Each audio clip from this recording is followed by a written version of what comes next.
Pemirsa, Indonesia merupakan negara kepulauan terbesar di dunia. Sebagai upaya menjaga stabilitas keamanan, pasukan terus disiagakan, termasuk diantaranya pasukan Batalion Intai Para Amfibi Marinir. Berbagai latihan rutin dilakukan untuk mengoptimalkan performa personelnya. Salah satunya dengan latihan tempur jarak dekat. Rekan Reno Reksa dari Metro TV Stasiun Jawa Timur berkesempatan melihat langsung proses latihannya. Berikut informasinya.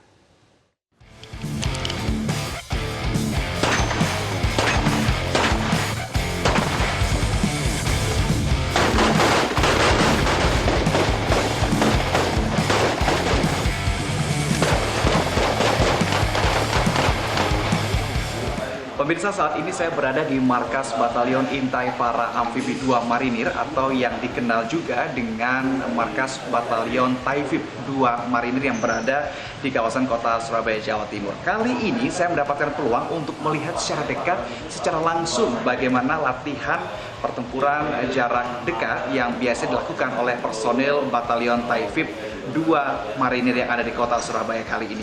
Dan juga selain itu saya juga akan mencoba salah satu persenjataan yang ada di markas ini. Penasaran seperti apa? Ikuti saya.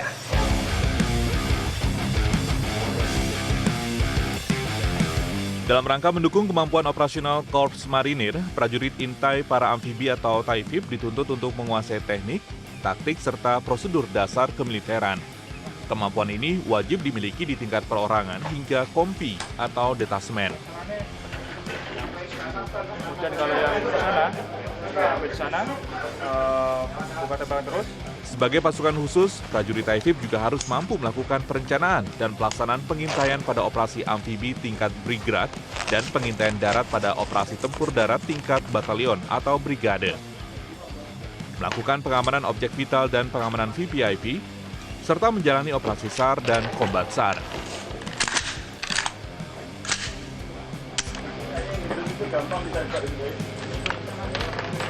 Berbagai latihan rutin digelar, salah satunya latihan pertempuran jarak dekat atau PJD.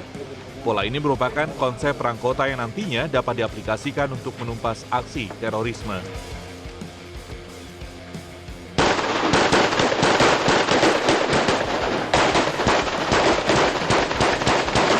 Latihan melibatkan sedikitnya 4 orang yang terbagi dalam 2 tim. Masing-masing tim bertanggung jawab di sayapnya sendiri, yakni sisi kanan dan kiri. Dalam menjalankan misi, kerjasama, kesolidan, dan komunikasi menjadi kunci setiap prajurit agar misi bisa berjalan sesuai rencana dan sukses.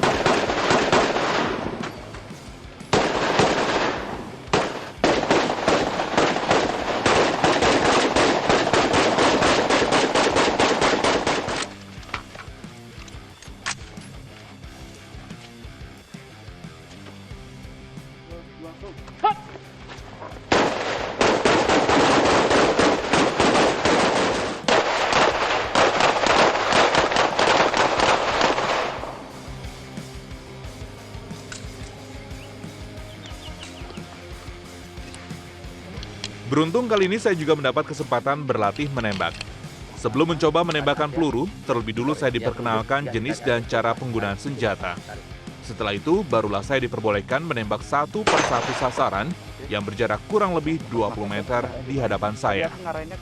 Tidak seperti yang semudah yang kita lihat-lihat di film-film yang ada di bioskop, film-film Hollywood seperti itu, tidak semudah itu. Nah, untuk bisa berbincang lebih lanjut lagi sebenarnya dasar-dasar latihan menembak ini seperti apa, saya sudah bersama dengan Bapak Fauzi selaku pelatih tembak dari Batalion Taifib. Siap, Pak Fauzi, terima kasih Pak sudah meluangkan waktu untuk kami Pak. Sebetulnya untuk teknik dasar menembak itu seperti apa sih Pak? Terutama kita harus untuk menggang pistol, Ya. genggaman grip harus kita konsisten, jadi genggaman penuh. Ya, genggaman ini penuh. Oke. Kita penuh. Ya, untuk grip genggaman penuh, untuk weapon handnya kita untuk narik pelatuk. Ya, untuk pelatuk itu yang kanan atau yang kiri. Oke. Kita. Jadi reaksi hand mau kanan mau kiri terserah, yang penting untuk reaksi hand kita genggaman penuh di gripnya ini. Oke.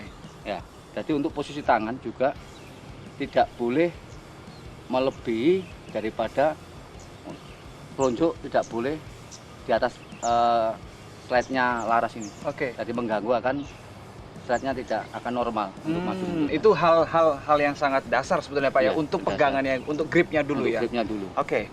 Ya. Terus kita pegang, kita tundukkan untuk tangan kita yang kiri Oke. 45 derajat. Kita masukkan ke grip. Ya, Oke, itu untuk yang tangan kirinya ya. yang tangan kirinya. Oke. Untuk finger telunjuk tetap lurus ke mana? Laras. Oke. Untuk finger telunjuk. Searah ya. Ya, searah, Oke, searah lurus. Sebelum menembak, tetap kita tidak boleh memasukkan telunjuk ke trigger. Oke. Ya, untuk keamanan. Betul. Kalau mau menembak, baru dimasukkan. Kemudian dari diri kita sendiri, mungkin ketenangan, nafas dan sebagainya, ini seperti apa Pak Fauzi?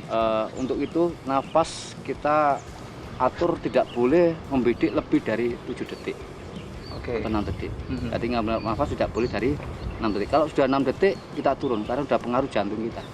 Naik turun. Oke, Gitu. baik. Nah, untuk recoilnya, untuk pemegangan harus tidak boleh ada renggangan di ekor pistol ini, tidak boleh ada renggangan. Oke, tidak Jadi, boleh ada jarak di sini ya. Antara ekornya pistol tidak boleh ada jarak. Oke, berarti ini harus betul-betul dapat konsisten, masuk gini ya. masuk, Oke. iya. Tapi telunjuk pengaruh juga. Telunjuk tidak boleh yang- kasar ya. Oke. Ya, kita harus tarik halus. Belajarnya kita sering latihan kering. Oke. Jadi latihan kering, kita sering latihan kering baru kita nembak. Tadi kalau kita lihat ada beberapa latihan pola-pola latihan untuk pertempuran jarak dekat. Pak, ini sebetulnya apa Pak tujuannya Pak? Atau pola-pola apa yang dimainkan dalam hal ini? Kita juga latihannya untuk rifle-nya untuk tembakan di ruangan-ruangan, latihan jarak dekat, jarak jauh. Terus kita kombinasi dengan pistol untuk antisipasi kalau senjata kita, senapan kita macet. Oke. Atau situasi mungkin dalam situasi tidak bisa dimasuki dengan senapan atau rawan untuk masuk senapan, kita dengan masuk dengan pistol. Pak, pertanyaan terakhir. Sebetulnya mulai kalau untuk pemula seperti saya ini, untuk bisa dalam bahasa Jawanya lanyah atau lancar untuk mengendalikan atau menggunakan pistol itu butuh latihan berapa lama Pak kira-kira Pak? 1 bulan sudah cukup. 1 bulan sudah 1 cukup? Oke. Untuk Yang dasar paling untuk- dilatih? Yang sering kita latihan kering.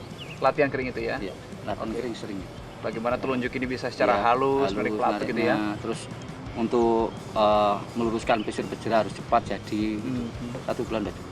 Oke, baik, luar biasa. Terima kasih Pak Fauzi sudah berbagi informasi, sudah mengedukasi pemirsa Metro TV, dan itu tadi perjalanan saya atau hal-hal yang saya lihat, pengalaman baru saya di Batalion Taifib ini.